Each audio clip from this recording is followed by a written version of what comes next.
Carillion was in talks with the government since October as part of a desperate bid to stave off collapse, according to the chief executive.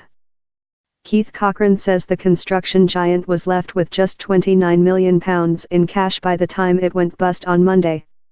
Until the last moments, directors still believed a rescue was possible, but banks became more demanding, he said. The details are included in a document Mr. Cochrane has prepared as part of the insolvency process. His statement sets out attempts to save Britain's second biggest construction company after 3 profits warnings and a collapse in the share price.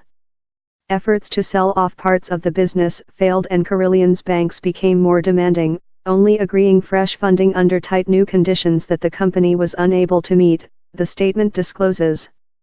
There had been regular meetings with the government and its advisors in the final few months of 2017, Mr. Cochrane says.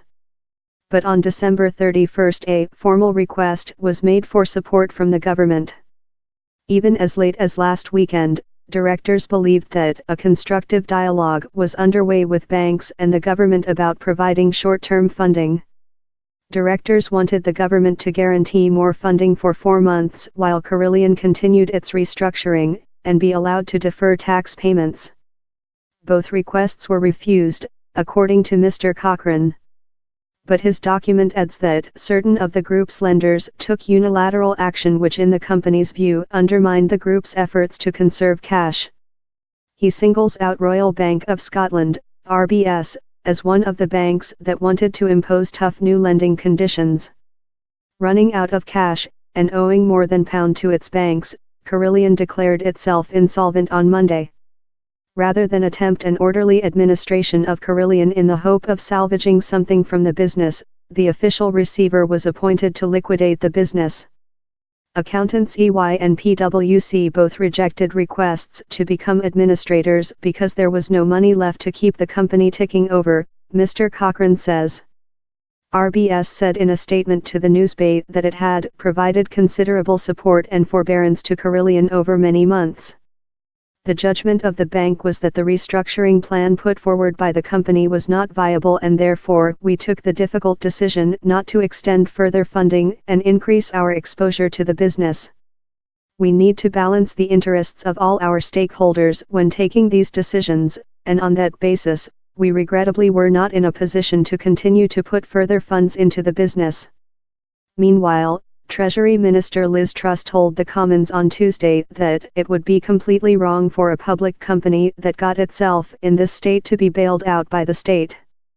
Business Secretary Greg Clark has asked for an investigation by the official receiver to be broadened and fast-tracked. The conduct of directors in charge at the time of the company's failure and previous directors will be examined. The company employed 43,000 people worldwide, 20,000 in the UK, and had 450 contracts with the UK government. The government has said that staff and contractors working on public sector service contracts will continue to be paid. But there is concern that big projects, including the construction of hospitals and roads, will be delayed while the details are worked out. There are also big worries for an estimated 30,000 smaller firms which have been working on Carillion projects in the private sector. Many are owed money and face a wait to find out if they will get any of it back. On Monday the government said that firms working on Carillion's private contracts would be paid for another 48 hours. But the latest statement from the Insolvency Service indicates there might be more flexibility. It says that the liquidator is talking to Carillion's private sector clients about which services will continue, however contracts will be ended if the client no longer wants to pay for them. No one has been dismissed at this point and staff will continue to be paid for the work they perform, a spokesperson for the Insolvency Service said. Andy Bradley is the managing director of Floratech, which is owed £800,000 by Carillion for landscaping services. The government actively encouraged businesses like mine to get involved in public sector contracts, to make sure the little guy got a slice of the pie. When Carillion started to get into trouble last year, we were considering that we would scale back our involvement with them. However, the government continued to give them £1 billion contract after £1 billion contract, and that said to me, as a small supplier, that the government had done their due diligence. We were following the government lead, only to be given a sucker punch. I had to make 10 people redundant yesterday.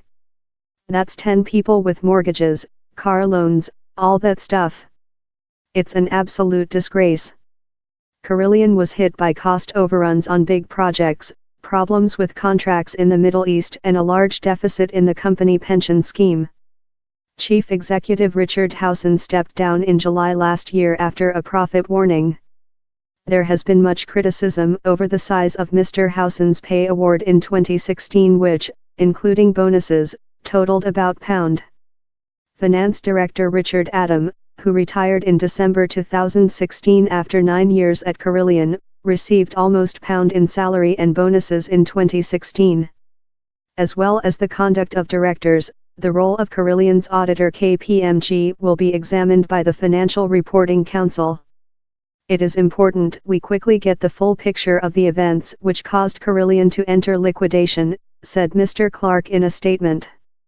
Any evidence of misconduct will be taken very seriously, he said. Are you a Carillion employee or contractor? Please share your experiences with us by emailing haveoyoursa@. You can also contact us in the following ways.